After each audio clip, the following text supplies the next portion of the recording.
आप अगर अपने मन पे नियंत्रण रख सकते हैं या मन को साध सकते हैं, मन, आपको पता है क्या मन क्या चीज है? देखा है क्या किसी ने? नहीं देखा।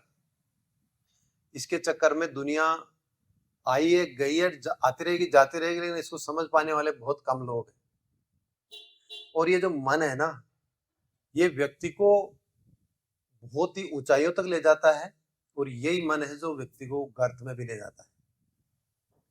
रावण बहुत बड़ा विद्वान था, ठीक है ना, लेकिन उसके मन में एक कुविचार आया और उस कुविचार से पूरी राक्षस जाति को समाप्त करवा दिया और खुद भी खत्म हो गया।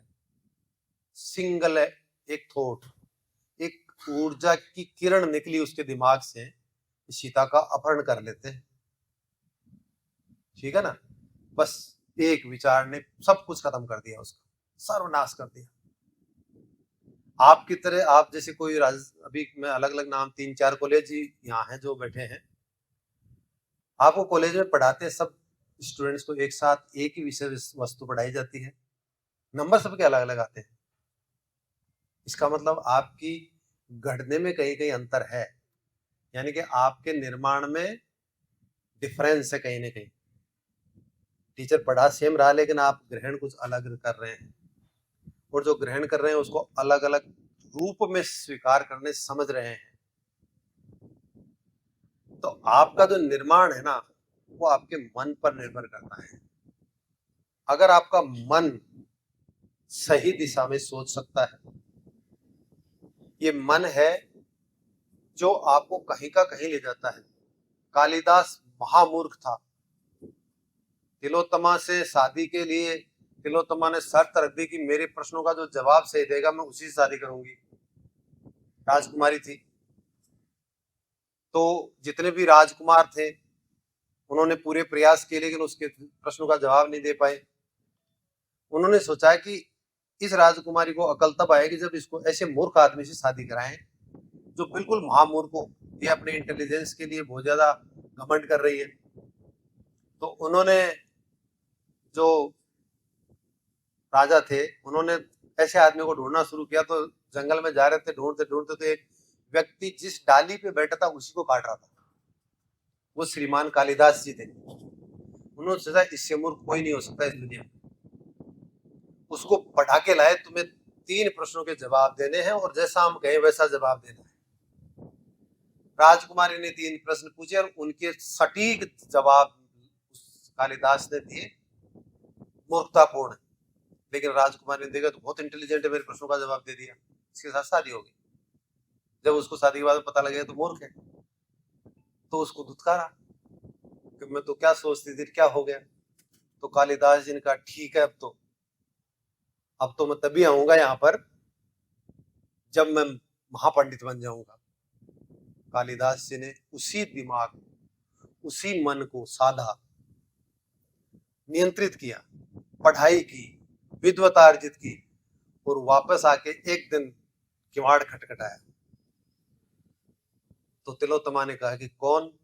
तब उसने अपना, कालिदास जी ने जो अभिज्ञान शाकुंतलम लिखा है उसका उच्चारण शुरू किया संस्कृत में। तो उसने सोचा तो कोई विद्वान व्यक्ति दिखता है, बोला श्रीमान कालिदास जी महापंडित उनके सामने उपस्थित थे। ये है मन का कमाल, आपकी बुद्धि का कमाल। बुद्धि मन का पार्ट है। मन के 4 स्तर होते हैं, पता है क्या आपको? मन के 4 स्तर होते हैं, मन, बुद्धि, अहंकार और चित्त। तो बुद्धि एक लेवल है, मन 4 लेवल पे ऑपरेट करता है, 4 स्तर पे काम करता है मन। आप लोगों का मन की मैं बात इसलिए कर रहा हूं कि इस वक्त, ये जो आपकी उम्र है ना, इस वक्त सबसे चंचल होता है मन, सबसे चंचल। मतलब जहां इसको लगाओगे वहां नहीं मिलेगा आपको, दूसरी जगह तो मिल जाएगा ये, लेकिन जहां लगाओगे, जैसे ये इनको ऐसे आ रहे कि बात तो सही कह रहे हैं अपने वाला में, तो नियंत्रण में ही नहीं रहता। जब अर्जुन कुरुक्षेत्र के युद्ध में विचलित हो गया, सामने चाचा ताऊ दादा इनको देख करके, तो भगवान श्री कृष्ण को कहता है कि प्रभु मेरे तो समझ में नहीं आ रहा, मैं तो इच्छा नहीं करती कि युद्ध करूं, ना योद्ध से गोविंद। हे भगवान कृष्ण जी, मैं तो युद्ध नहीं करूंगा इनको, मैं तो इच्छा तो नहीं कर सकता, है तो सारे सगे संबंधी हैं। मतलब निराश हो गया, मन क्षीण हो गया, दुर्बल हो गया। वो अर्जुन जो सर्वश्रेष्ठ धनुर्धर था उस वक्त का, विश्व का, मन दुर्बल बन गया। तो भगवान श्री कृष्ण ने उसके मन को उठाने के लिए, उसके मन को संबल देने के लिए पूरी गीता कह दी, 700 श्लोक की गीता कही कि नहीं अर्जुन ऐसा मत कर। तो अर्जुन कहता है कि प्रभु ये जो मन है बहुत चंचल है। चंचल तो है ही है, ये बहुत प्रमथनकारी है, मतलब ये मथ देता है व्यक्ति को, बहुत बलवान है। इसको नियंत्रण करना तो हवा को पकड़ने के समान है। इसका संस्कृत में श्लोक है, वो भगवत गीता का, वो मैं बताऊंगा, आपके समझ में आएगा नहीं, इसलिए अर्थ बता दिया मैंने। अर्जुन कहता है कि प्रभु इस मन को पकड़ना बहुत मुश्किल है, मेरे तो समझ में नहीं आ रहा, हवा को पकड़ने के समान दुष्कर है इस कार्य को करना। तो भगवान श्री कृष्ण ने कहा कि अर्जुन बात तो सही करा, तो है तो मुश्किल, लेकिन असंभव नहीं है, पकड़ सकते हो। तुम्हें पकड़ना है, आपको इसलिए कह रहा हूं मैं, मन की बात आज इसलिए कर रहा हूं कि जब तक इसको आप नियंत्रण में नहीं रखोगे आगे तो नहीं जा पाओगे। आगे जाने के लिए मन पे नियंत्रण बहुत आवश्यक है।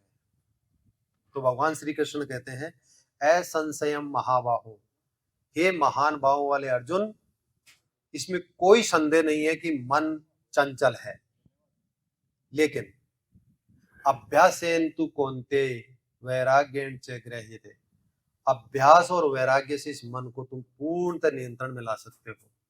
अभ्यास क्या है? अभ्यास क्या है? आप में कोई बता सकता है अभ्यास किसको कहते हैं? बहुत सामान्य सी बात है क्या पता? मन बहुत चंचल है। ऋग्वेद में कहा है कुलो कामो ही मरते, मनुष्य इच्छाओं का एक पुतला है।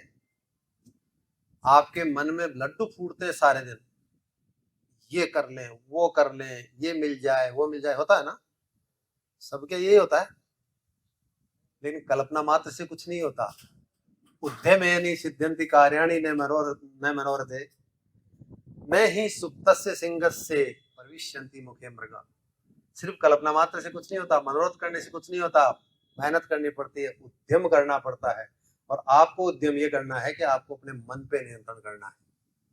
अगर आप शिखर पे जाना चाहते हो किसी भी क्षेत्र में, आपका क्षेत्र कुछ भी हो सकता है, सरकारी नौकरी, प्राइवेट नौकरी, कोई व्यवसाय, कोई भी बनना चाहते हो अपने जीवन में, किसी भी विधा में आप उच्च स्तर पर जाना चाहते हो, तो अपने मन को साधना पड़ेगा।